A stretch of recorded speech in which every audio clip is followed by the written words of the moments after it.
সামান্য বৃষ্টিতে গাইবান্ধা শহরের বিভিন্ন যে রাস্তাগুলো রয়েছে সেগুলো কিন্তু হাঁটু পানি জমে যাচ্ছে।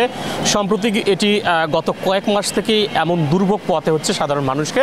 আমি যদি আপনাকে একটু চিত্র দেখাই যে গাইবান্ধা শহরের যে পুলিশ সুপার কার্যালয় বা পুলিশ সুপারের বাসভবনের যে সড়কটি রয়েছে, পৌরসভার যে সড়কটি রয়েছে, পাশাপাশি গাইবান্ধা শহরের যে প্রাণকেন্দ্রে যে পৌর পার্কটি রয়েছে, সে পৌর পার্কে যাওয়ার যে মূল সড়ক যেটি, এবং এই সড়কেই কিন্তু সামান্য বৃষ্টিতে এরকম হাঁটু জলে হয়ে যায় এবং যাতায়াতের যে দুর্ভোগ সেটি কিন্তু পোহাতে হয়।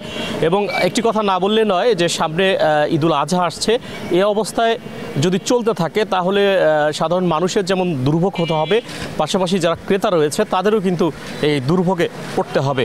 আমি যদি একটু কথা বলি যে এখানকার যারা ব্যবসায়ী রয়েছেন, আমরা আপনার সাথে একটু কথা বলতে চাই যে আসলে সাধারণ মানুষ বা আপনারা ব্যবসায়ী যারা রয়েছেন তারা কীরকম দুর্ভোগে পড়েন এই পানিতে?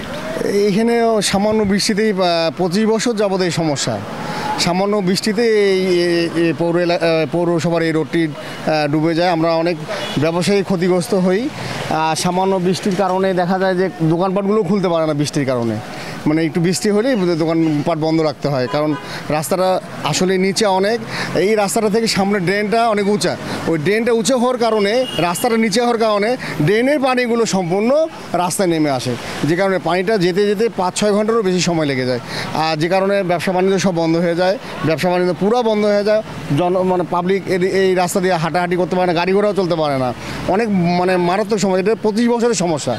এই সমস্যার সমাধান আমরা এর আগে বারবার পৌরসভায় গিয়ে কমপ্লেন করেছি যে এই রাস্তাটার একটা ব্যবস্থা করা হোক, কিন্তু পৌরসভা থেকে আসলে সঠিক সমাধানটা দিতে পারে না।